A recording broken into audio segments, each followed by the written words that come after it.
Halo, salam sehat kawan Diska. Kembali lagi bersama saya Syari Cantik dalam program Info Sehat, informasi seputar kesehatan. Semoga kawan Diska dimanapun Anda berada selalu diberi kesehatan, keselamatan, rezeki yang berlimpah dan juga barokah.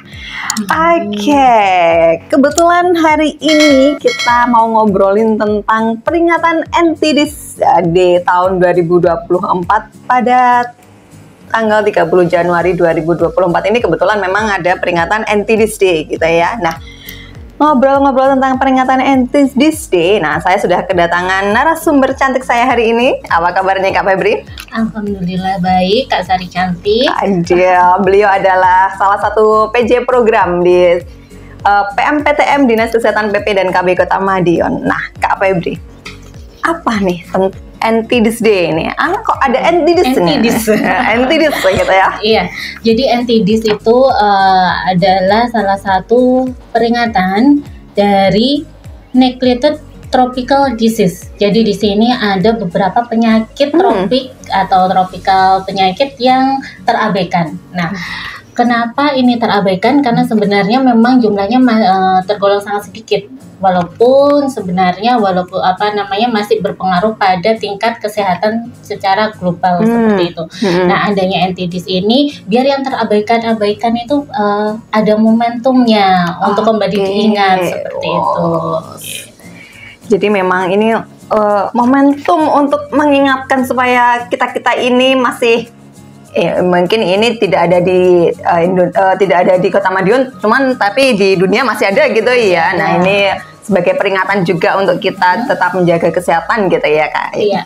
Jadi memang ada beberapa penyakit yang masuk ke dalam kategori NTDis ini, seperti misalnya kalau di Kota Madiun masih ada beberapa. Masih ada. Iya.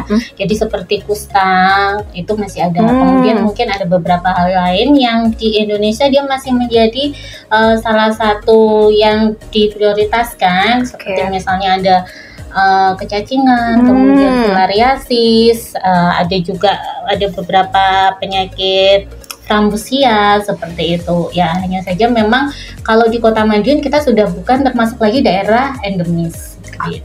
Meskipun bukan daerah endemis, tetapi penyakit-penyakit tersebut masih ada gitu masih ya. Ada, dan harus kita harus tetap waspada karena kan di sekeliling kita masih banyak. Tadi NTDis tadi adalah momentum untuk memperingati di mana penyakit-penyakit yang terabaikan tadi ya, seperti kecacingan, filariasis, kusta. Nah, ini sepertinya memang penyakit-penyakit yang masih dimungkinkan terjadi gitu ya, dan itu kita harus tetap waspada. Nah, biasanya kalau ada peringatan, ya, biasanya ada tema nih. Nah, untuk NTDis ya. NTDis, aduh agak susah ya. NTDis ya. Takut kesleo ya. NTDis tahun 2024 ini apa nih? Iya, jadi kalau untuk tema WHO sendiri secara global itu ada United AIDS eliminasi. Jadi memang diharapkan ada bersatu untuk semuanya, masyarakat atau dunia bersatu, itu bisa meningkatkan kesehatan dan kesejahteraan masyarakat dunia seperti itu. Kemudian ada aksi atau beraksi seperti itu untuk suara kita, aksi kita itu dapat merubah kehidupan yang ada di dunia. Kemudian juga ada tujuan eliminasi di mana penyakit tropis terabaikan ini sebenarnya masih bisa dicegah dan diobati seperti itu. Jadi ada tiga hal itu tadi ya yang menjadi tema NTDis pada tahun 2024 ini. Ada 3 tema yang diangkat oleh WHO sendiri gitu ya, bahwa United Act dan Eliminate atau eliminasi gitu ya. Meskipun tadi sudah disampaikan Kak Febri bahwa tidak semua penyakit NTDis ini ada di Kota Madiun, tapi tetap harus waspada. Nah, tadi kalau disampaikan nih bahwa memang mungkin tidak semua penyakit NTDis ini ada di Kota Madiun. Nah, apa nih ciri-cirinya NTDis sendiri nih, Kak? Ya, di sini sudah disampaikan tadi bahwa NTDis itu adalah penyakit-penyakit yang terabaikan. Jadi memang cukup kecil untuk jumlahnya, hanya saja tingkat morbiditasnya, kemudian kecacatan dan stigmanya itu tinggi seperti itu ya. Jadi kalau misalnya kusta ya, kusta itu memang tidak sebanyak misalnya TBC atau HIV. Tapi begitu ada kusta, orang-orang kan terstigma. Terstigma. Kenapa? Karena biasanya penyakit-penyakit yang terabaikan ini begitu muncul itu langsung terlihat kecatatannya. Karena mungkin tadinya tidak aware, akhirnya begitu ketemu cacatnya sudah pada tahap yang lanjut. Misalnya ada cacat tingkat 2. Seperti misalnya kusta, begitu ketemu cacat tingkat 2 sudah kelihatan misalnya ada clawing-nya. Jadi kayak tangannya itu sudah nggak bisa normal lagi. Jadi dia kaku kayak gini. Terus habis itu mungkin ada atrofi sehingga menyebabkan dia terlihat seperti mengecil atau mungkin copot kayak gitu. Sebenarnya bukan copot sih, dia mengecil sehingga kayak tidak utuh lagi. Nah, terkesan tidak utuh gitu ya. Tidak terkesan, memang tidak terlihat utuh. gitu ya. Terlihat tidak utuh. Gitu. Karena memang mengecil terus akhirnya hilang-hilang kayak gitu. Nah, orang-orang kan kalau lihat yang seperti itu langsung mindsetnya itu mengerikan ya. Nah, seperti itu. Nah, itu yang membuat stigma masyarakat masih tinggi. Itulah kenapa peringatan untuk hari-hari seperti ini diperlukan agar masyarakat tetap aware, sehingga begitu tahu oh ini ciri-cirinya waktu masih awal-awal itu sudah bisa dicegah dan diobati. Seperti itu Kak Sari. Oh baik, jadi memang untuk penyakit-penyakit NTDs ini memang membutuhkan aware dari diri sendiri maupun dari orang-orang sekitar kita gitu ya. Nah, kondisi penyakit NTD sendiri ini yang ada di Kota Madiun tadi sudah disampaikan sama Kak Febri, ada beberapa penyakit yang memang ada dan penyakit yang tidak ada. Nah, kalau yang ada nih apa nih Kak Febri nih? Ya, seperti yang tadi disampaikan bahwa di Madiun itu sebenarnya sudah bukan daerah endemis, karena seperti yang kita tahu Kota Madiun sudah termasuk yang ini ya, kota kita sudah maju sekali dalam ini apapun. Dari beberapa sektor gitu ya, termasuk bidang kesehatan gitu ya. Karena itu mungkin hanya ada beberapa kasus NTDs yang ada, seperti misalnya kusta. Yang kemarin ini sempat di tahun 2023 itu kita ada sedikit kenaikan yang agak signifikan dibandingkan tahun-tahun sebelumnya. Jadi kalau seperti filariasis itu kita sudah dari tahun 2014 itu nggak ada kasus baru. Jadi terakhir kita nemu 2014. Nah, sedangkan untuk kusta ini kemarin itu kita agak banyak. Jadi lonjakan kasus di Kota Madiun pas 2023 ya, kemarin ada sekitar berapa ya? Tak lihat contekan dulu. Oh iya, baik. Lupa aku, kayaknya sekitar 9 atau 10 gitu. Jadi 11 ya. Ada 11 kasus di tahun 2023 kemarin. Nah, padahal sebelum-sebelumnya itu kasusnya sangat sedikit. Jadi pernah yang sebelumnya hanya ada dua kasus di 2021 dan 5 kasus di 2022 ya. Nah, seperti itu. Nah, sedangkan waktu kemarin di 2023 itu kita ada sedikit lonjakan kasus, dan bahkan di kasus baru itu ada yang usia anak, Kak. Padahal kita sudah lama sekali nggak pernah nemu kasus anak. Nah, kasus anak di di penyakit kusta ini menyebabkan kelurahan atau desa yang ada kasusnya itu menjadi kasus atau kelurahan endemis seperti itu. Jadi mulai tahun 2023 kemarin kita punya ada kelurahan endemis disebabkan karena adanya kasus baru kusta anak seperti itu. Oke, sedikit ngobrol tentang kusta nih ya Kak Febri ya. Sebenarnya kusta ini penyebabnya apa sih? Gitu. Kalau kusta ini sebenarnya sama dengan TBC maupun penyakit menular lainnya, itu ada kuman yang namanya Mycobacterium leprae. Nah, itu yang akhirnya menyerang kekebalan tubuh sehingga muncul ada gejala-gejala kusta. Seperti misalnya ada bercak putih di di tubuh. Itu sebenarnya untuk yang tanda awal atau tanda gejala awalnya. Nah, bedanya bercak putih ini dengan yang kayak misalnya panuan. Kalau panu kan putih juga, terus kemudian gatal apa itu ada apa? Surat Ada. Ya, sebenarnya memang saudara-saudaranya itu hanya satu yang bisa membuat dia beda sama yang lain, yaitu bahwa ada penurunan rasa raba atau dia jadi kehilangan rasa seperti itu di bercaknya itu, maupun di beberapa saraf tepi. Nah, itu ada penurunan rasa raba. Jadi kalau misalnya gitu jadi nggak berasa. Kalau panu nggak ada skurap itu kan begitu kelihatan terus malah gatel. Nah, itu nggak ada rasanya. Kalau di ini pun misalnya dicolek dengan hal-hal yang misalnya lembut seperti itu, kapas, tisu, itu dia nggak berasa. Nah, itu yang bahaya.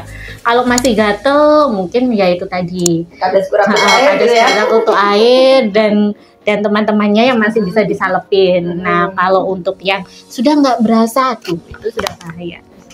Harus dilaporkan, diperiksakan ke fasilitas kesehatan sehingga bisa mendapatkan penanganan yang tepat karena ada obatnya tersendiri. Oke, tadi disampaikan ini kita mengulas sedikit tentang kusta gitu ya, karena memang ada kasusnya gitu di mana kebetulan kemarin banyak 28 Januari ya, itu adalah Hari Kusta juga. Untuk memperingati kita supaya tetap lebih waspada gitu ya.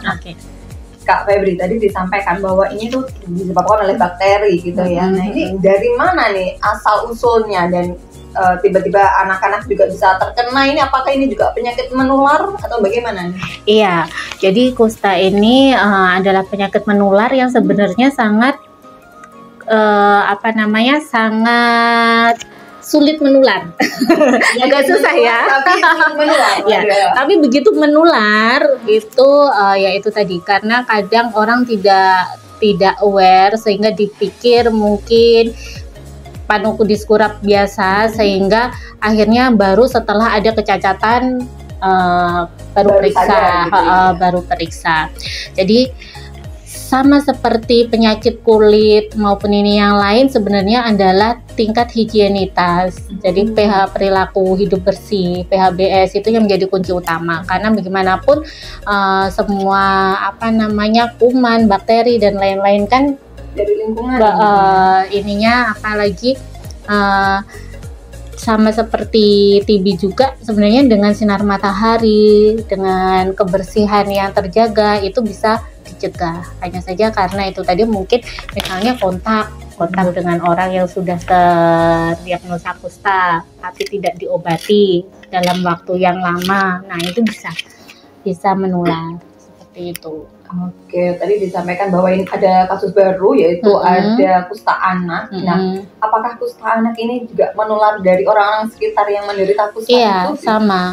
Jadi karena kalau untuk Mycobacterium leprae ini kan tidak memilih ya, nggak memilih mau anak, mau perempuan dewasa, cantik seperti itu. Nah, jadi semuanya bisa terkena, apalagi kalau misalnya saat daya tahan tubuh kita sendiri sedang menurun. Karena itu mohon untuk masyarakat tetap menjaga kesehatan, terutama ini kan lagi musim ini ya, pancaroba gitu ya, panas hujan gitu ya. Nah, itu yang harus dijaga.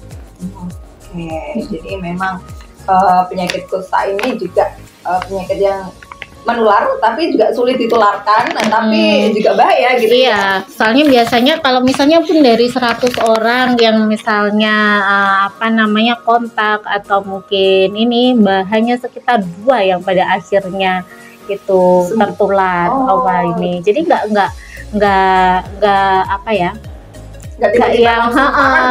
beda kayak kalau TBC atau COVID gitu kan yang menularnya cepat. Nah, kusta ini enggak sebenarnya.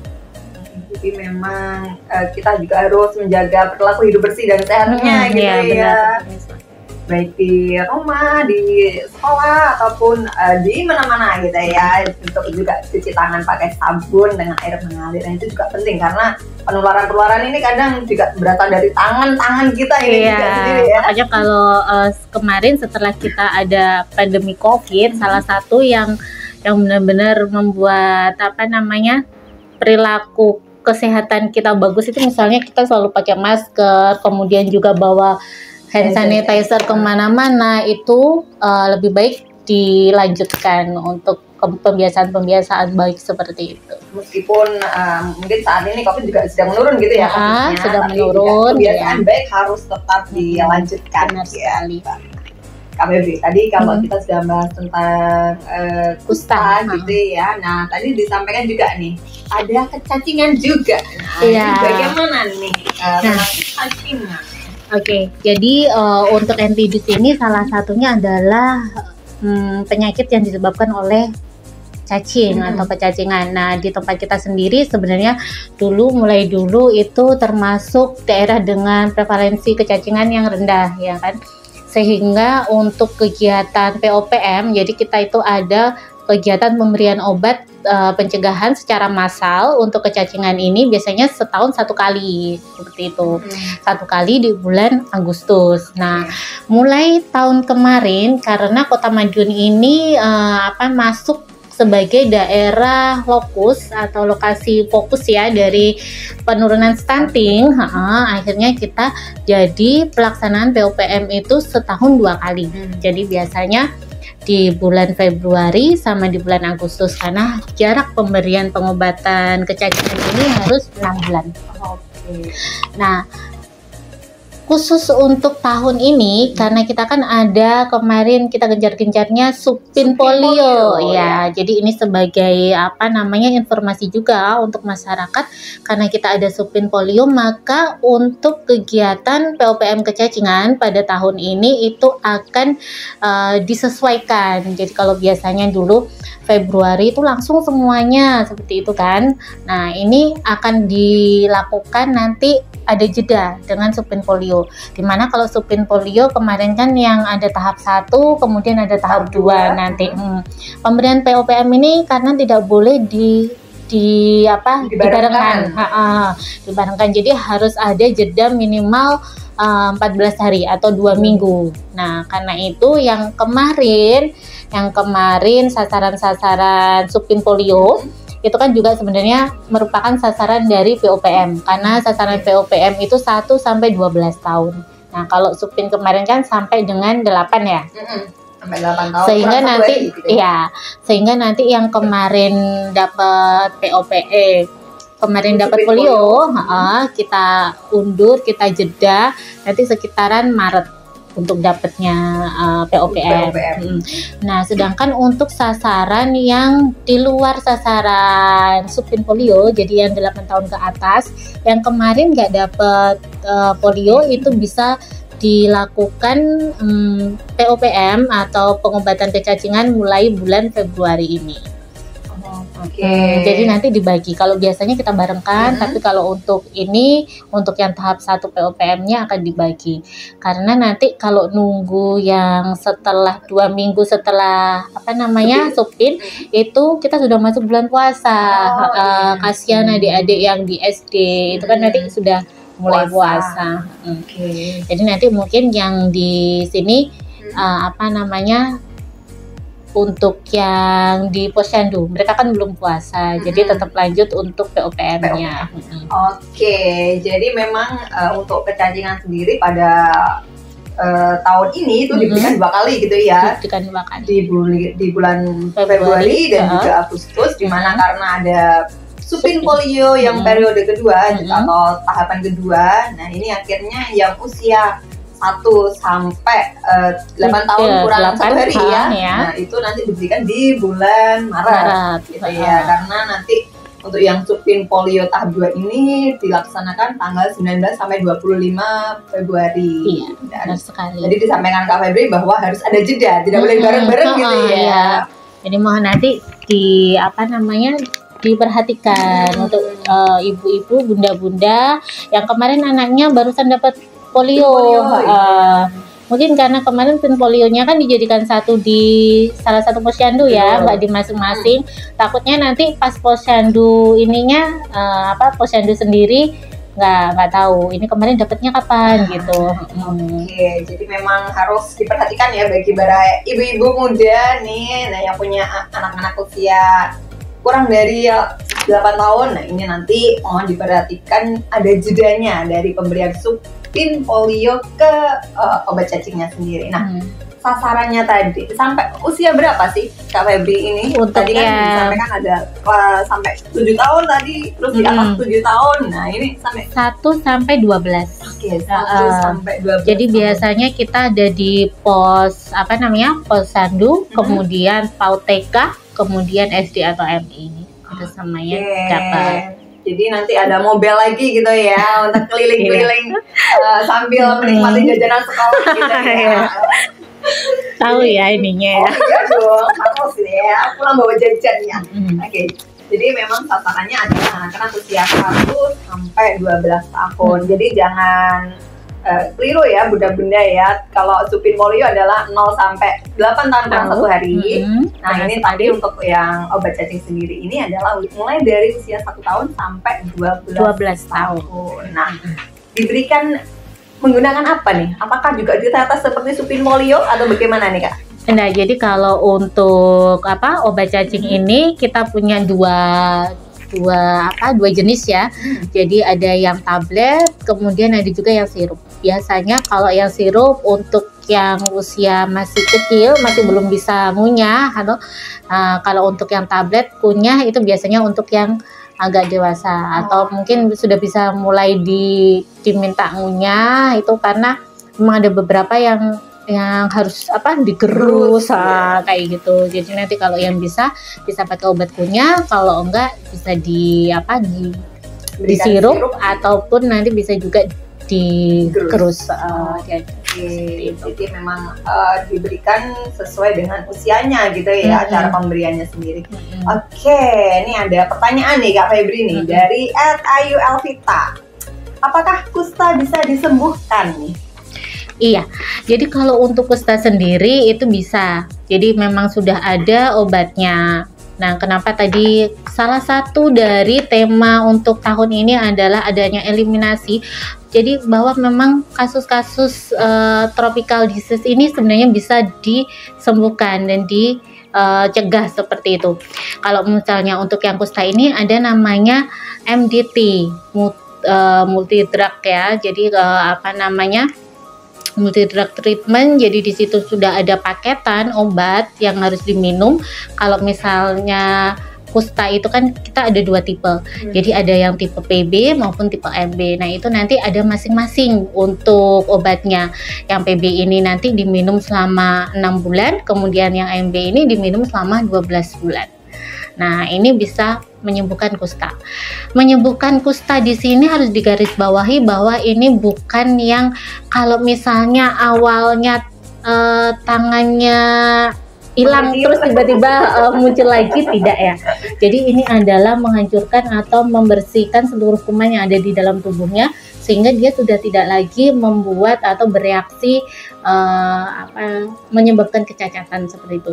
Jadi kalau yang sudah terlanjur cacat itu mohon maaf sudah tidak bisa kembali.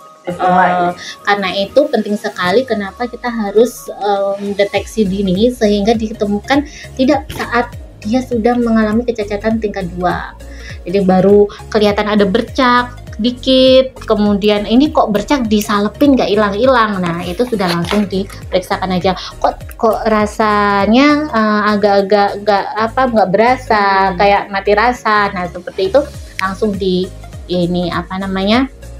diobati. Karena kalau untuk yang tanda-tanda gejala awal itu masih bisa kembali, masih bisa hilang. Tapi kalau sudah yang cacat tingkat 2 itu sudah nggak bisa. Bukan sulapan ya. Ini bukan sulap di kancing gitu ya. Dioperasi.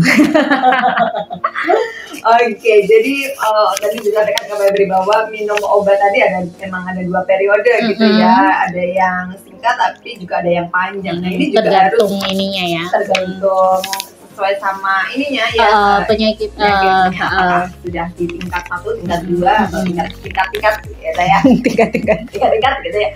Jadi memang apakah ini juga sama seperti TBC gitu ya. Jadi obatnya harus diminum setiap hari selama itu gitu ya, tidak boleh bolong gitu ya. Sebenarnya memang untuk keteraturan minum obat selalu harus dilakukan ya. Hanya saja untuk kusta ini memang agak lebih longgar daripada TB. Kalau TB itu memang cara misalnya berhenti berapa lama gitu, harus ngulang dari awal atau tapi kalau ini memang ada tingkat maksimalnya, nggak boleh putus selama berapa lama. Jadi misalnya nggak boleh putus selama 3 minggu atau 4 minggu, tapi kalau misalnya bolong sehari, 2 hari, 3 hari seperti itu masih bisa langsung dilanjutkan, pokoknya sampai dosisnya itu terpenuhi. Kalau kusta seperti itu. Oke, jadi kalau misalkan diberikan 10 dosis gitu harus habis ya, meskipun ada kadang lupa, siangnya nggak minum, malam-malamnya nggak minum, tapi itu tetap biasanya sehari 1 kali. Oh, sehari cuma 1 kali gitu ya. Tapi juga ada rentannya, harus diminum sekian bulan gitu ya. Oke, jadi memang kusta bisa disembuhkan dan juga bisa dicegah. Berarti kalau sudah minum obat secara rutin juga dia tidak bisa menularkan lagi gitu? Enggak. Kalau untuk kusta ini dia sudah tidak bisa menularkan. Kemudian juga ada terapi pencegahan kalau memang yang kontak di sekitarnya itu ada yang beresiko. Jadi tidak sebelum bergejala. Jadi kalau untuk mencegah penularan itu ada single dose rifampicin. Jadi obat pencegahannya itu hanya diminum 1 kali saja. Jadi lebih baik kalau memang ada yang kusta, pengobatan kusta, kemudian nanti kontaknya bisa minum untuk terapi pencegahannya 1 kali aja. Beda kalau dengan TBC. Kalau TBC untuk yang pencegahannya pun minumnya dia lama. Sama kayak yang pengobatan. Jadi ada yang 6 bulan, ada yang 3 bulan seperti itu. Halnya kalau misalnya yang kusta ini hanya 1 kali.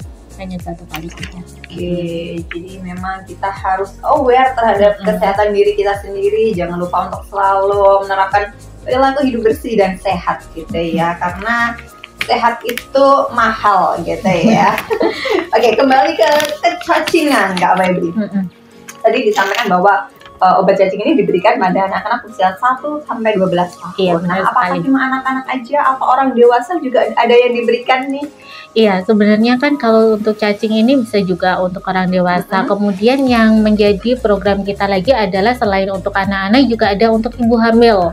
Iya, jadi untuk ibu hamil ini ada beberapa yang memang diberikan.